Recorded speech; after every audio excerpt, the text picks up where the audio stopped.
Pejamkan matamu, tarik napas perlahan, biarkan aku membawamu ke dunia lain. Dunia di mana cerita hidup dan imajinasi tak terbatas. Tidur aja, biar aku yang cerita. Hujan rintik-rintik membasahi aspal di depan gedung parlemen. Ratusan mahasiswa berkumpul dengan suara lantang, meneriakan aspirasi mereka. Di antara mereka, Raka, ketua BEM yang karismatik, berdiri di atas barikade, memegang megafon dengan tangan kokoh. Teman-teman, kita di sini bukan untuk membuat kerusuhan, tapi untuk memperjuangkan suara rakyat, serunya. Di kerumunan, ada seorang mahasiswi semester 2 bernama Anya. Dia baru pertama kali ikut aksi demo sebesar ini. Jantungnya berdegup kencang antara semangat dan gugup. Saat polisi mulai maju, mendorong mahasiswa mundur, Anya terseret ke tengah-tengah kerumunan. "Hati-hati!" teriak Raka, melihat Anya hampir jatuh. Dengan refleks, dia menarik tangan Anya dan menahannya di balik punggungnya. Tiba-tiba, sebuah pentungan melayang ke arah mereka. Raka tanpa ragu merentangkan tangannya, menahan pukulan yang seharusnya mengenai Anya. "Kak Raka!" seru Anya panik. Raka tersenyum tipis, meski menahan nyeri. "Kamu nggak apa-apa, kan? Ini bagian dari perjuangan." Saat situasi semakin ricuh, mereka terpaksa mundur. Anya, yang awalnya hanya ingin mengamati, kini merasa memiliki semangat yang sama. Sejak saat itu, dia mulai aktif ikut aksi bersama Raka. Malamnya, Anya duduk di kamarnya, menggenggam ponsel dengan ragu sebelum akhirnya mengetik pesan. "Anya, Kak Raka, tangan kakak nggak apa-apa kan?" Beberapa menit berlalu sebelum balasan datang. "Raka, nggak apa-apa, cuman luka kecil. Tapi besok kalau ketemu, boleh dong kamu yang olesin obat?" Hehe. Anya tersenyum kecil, pipinya merona tanpa sadar. Sejak kejadian itu, hubungan Anya dan Raka semakin dekat. Mereka sering berdiskusi di taman kampus, membahas isu-isu sosial sambil menikmati kopi hitam dari kantin. Raka selalu berbicara dengan penuh semangat, sementara Anya mendengarkan dengan tatapan kagum. "Aku dulu nggak terlalu peduli sama hal-hal begini," kata Anya sambil mengaduk kopinya. "Tapi setelah kejadian kemarin, aku sadar kalau kita nggak bisa diam aja." Raka tersenyum. "Itulah kenapa kita butuh orang-orang seperti kamu. Orang yang awalnya skeptis, tapi akhirnya paham dan bergerak." Hari-hari berlalu dengan cepat. Setiap kali ada aksi baru, mereka berdua selalu berada di barisan depan. Mereka menjadi lebih dari sekadar rekan perjuangan. Ada sesuatu yang tumbuh di antara mereka, meski belum diungkapkan. Malam itu, Raka mengajak Anya makan di warung tenda setelah rapat panjang. "Aku traktir ya, sebagai apresiasi karena kamu makin semangat," kata Raka sambil menyerahkan menu. Anya terkekeh. "Kalau traktiran gini sih aku makin rajin demo." Obrolan ringan mereka semakin mencairkan suasana. Untuk pertama kalinya, Anya merasa bahwa perjuangan yang ia jalani bukan hanya tentang demo, tapi juga tentang menemukan seseorang yang bisa menginspirasinya. Hari itu, aksi besar-besaran kembali digelar. Ini adalah hari yang mereka nanti-nantikan. Hari di mana tuntutan mereka akhirnya akan disampaikan langsung kepada pemerintah. Semangat membara di mata para mahasiswa, termasuk Raka dan Anya. "Aku deg-degan," bisik Anya saat mereka berjalan menuju titik kumpul. Raka menggenggam bahunya dengan lembut. "Tenang, kita di sini bareng-bareng." Di tengah aksi, keadaan tiba-tiba menjadi tidak terkendali.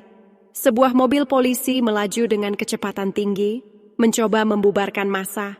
Anya melihatnya lebih dulu. "Kak Raka, awas!" Namun terlambat.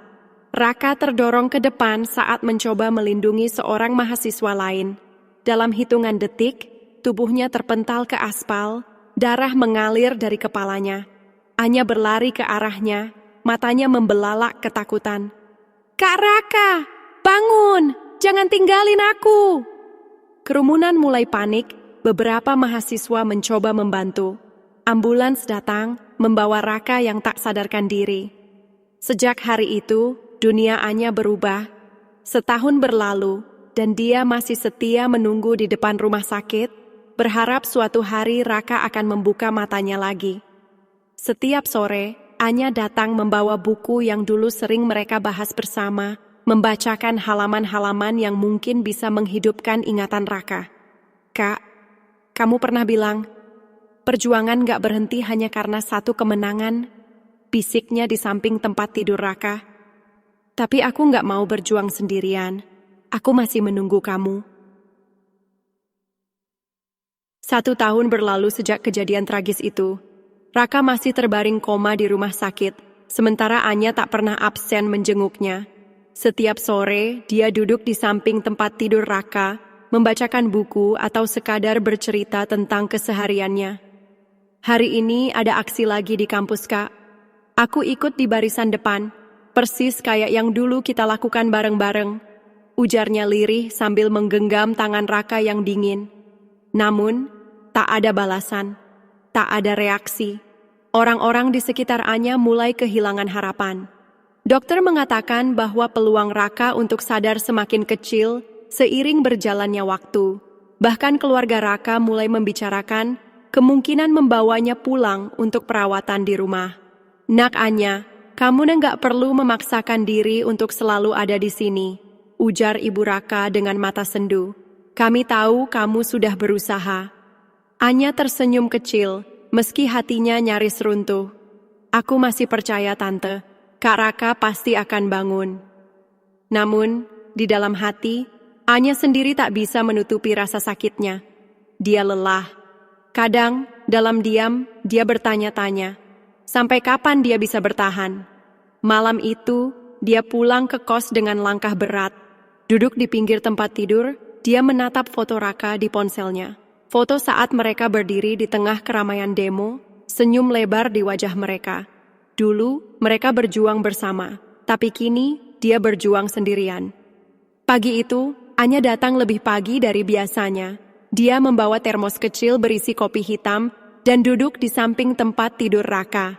"Kak, hari ini aku nggak tahu harus cerita apa," katanya sambil menuang kopi ke gelas kecilnya. "Kadang aku capek, tapi aku nggak mau nyerah." Dia menyesap kopinya perlahan, lalu menoleh ke arah Raka. Biasanya dia tak pernah berharap banyak, tapi pagi ini terasa berbeda. Jari Raka tiba-tiba bergerak, Anya membelalak. Dia berpikir mungkin hanya halusinasi akibat kurang tidur, tapi kemudian gerakan itu terjadi lagi. Kali ini lebih jelas. "Kak! Kak Raka!" Anya langsung menegang, tubuhnya gemetar, dia buru-buru menekan bel darurat. Dalam hitungan detik, dokter dan perawat datang berhamburan ke ruangan, mengecek kondisi Raka dengan alat medis. "Ada respons!" seru seorang dokter. "Ini pertanda bagus." Anya merapatkan tangannya di depan dada, nyaris menangis. Harapan yang nyaris padam kini menyala kembali. Selama beberapa hari berikutnya, Raka terus menunjukkan perkembangan. Tangannya sesekali bergerak, kelopak matanya berkedut lebih sering. Hingga akhirnya, di suatu sore, sesuatu yang luar biasa terjadi. Anya sedang membaca buku di sampingnya, seperti biasa. Tapi tiba-tiba, sebuah suara lirih terdengar. "Anya!" Anya membeku. Dia menoleh dengan cepat, matanya membesar. Di depannya, Raka membuka matanya untuk pertama kalinya dalam setahun. Tangis Anya pecah. Dia buru-buru menekan bel lagi, sementara tubuhnya masih gemetar karena syok. "Dokter, Kak Raka sadar!" Suaranya bergetar penuh emosi. Raka menatapnya dengan pandangan kosong, seolah pikirannya masih berkabut. Bibirnya bergerak, mencoba berbicara, tapi suara yang keluar sangat lemah. Aku... Di mana?" Anya menahan isakan. "Kakak di rumah sakit. Kakak koma selama setahun." Mata Raka mengerjap beberapa kali, berusaha memahami informasi yang baru saja didengarnya. Napasnya berat, dan dia berusaha menggerakkan tubuhnya, namun tak bisa. Kakinya terasa mati rasa. Dokter dan perawat masuk, segera mengecek kondisinya. "Ini perkembangan yang luar biasa," ujar dokter. "Tapi otot-ototnya sangat lemah. Kita harus mulai terapi pemulihan secepatnya. Raka masih bingung, tapi ketika matanya bertemu dengan Anya yang masih menggenggam tangannya erat, seolah ada ketenangan yang meresap dalam dirinya. Aku nggak sendirian kan? Tanyanya pelan. Anya menggeleng cepat, menahan air mata. Enggak, Kak. Aku selalu ada di sini. Raka mencoba tersenyum, meskipun lemah. Terima kasih. Hari-hari berikutnya penuh perjuangan. Fisioterapi dilakukan intensif agar Raka bisa kembali bergerak.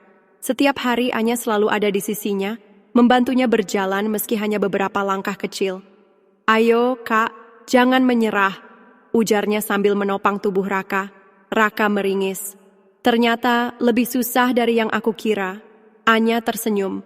Tapi kakak ini pejuang. Kakak nggak akan kalah, kan? Senyum itu memberi Raka semangat. Dia tak boleh menyerah. Dia sudah diberi kesempatan kedua, dan kali ini dia harus memperjuangkannya dengan lebih kuat.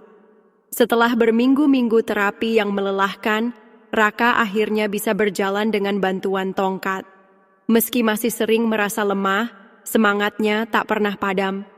Setiap pagi, Anya datang ke rumah sakit membawa makanan kesukaannya dan menyemangatinya untuk terus berlatih. Hari ini kita coba jalan sampai taman rumah sakit, ya? Kata Anya sambil tersenyum. Raka menatap tongkat di tangannya, lalu menghela napas. Aku takut jatuh. Anya mengulurkan tangannya. Kalau jatuh, aku yang bantuin. Perlahan mereka berjalan bersama menuju taman. Setiap langkah terasa berat bagi Raka, tapi kehadiran Anya membuatnya lebih kuat. Saat mereka sampai di taman, Raka berhenti sejenak dan menatap langit biru. Setahun yang lalu aku berpikir hidupku berakhir, katanya pelan. Tapi ternyata aku masih punya kesempatan. Anya tersenyum, matanya berbinar. Dan kakak enggak sendirian, aku akan selalu ada. Bab 9. Kembali ke kampus. Setelah 6 bulan menjalani pemulihan, Raka akhirnya diperbolehkan pulang. Meski masih harus menggunakan tongkat, dia sudah jauh lebih kuat. Hari itu, dia dan Anya kembali ke kampus untuk pertama kalinya sejak tragedi demo setahun lalu. Saat mereka berjalan melewati lapangan, banyak mahasiswa yang mengenali mereka. Beberapa bahkan mendekat. Kak Raka, kami kangen, teriak seorang junior. Kami pikir kakak nggak akan kembali, tambah yang lain. Raka tersenyum. Aku nggak mungkin pergi begitu saja, kan? Suasana berubah emosional saat beberapa teman mereka datang dan memeluk Raka dengan haru. Banyak yang menitikkan air mata, mengenang perjuangan mereka setahun lalu. Anya menggenggam tangan Raka. Kak, kita sudah melewati banyak hal. Sekarang saatnya kita menatap masa depan. Raka menatap Anya dalam-dalam, lalu mengangguk. Iya, dan aku ingin kamu ada di masa depanku. Meski sudah kembali ke kampus, Raka menyadari bahwa perjuangannya belum selesai. Banyak hal yang berubah selama setahun terakhir. Gerakan mahasiswa masih berlanjut, dan kini ada pemimpin baru yang melanjutkan perjuangan mereka. Kak Raka, kami butuh saranmu, kata seorang anggota BEM baru. Raka mengangguk. Aku akan membantu semampuku, tapi sekarang aku ingin memperjuangkan sesuatu yang lebih besar. Anya menoleh penasaran. Apa itu, Kak? Raka tersenyum kecil. Masa depan kita. Anya terkejut, lalu tersipu. Jadi, kakak mau serius? Raka menggenggam tangannya erat. Aku hampir kehilangan hidupku sekali. Sekarang aku tahu, aku nggak mau kehilangan kamu juga. Anya tersenyum penuh haru. Mereka mungkin memulai perjuangan ini karena demo. Tapi kini, mereka berjuang untuk masa depan yang lebih cerah. Bersama.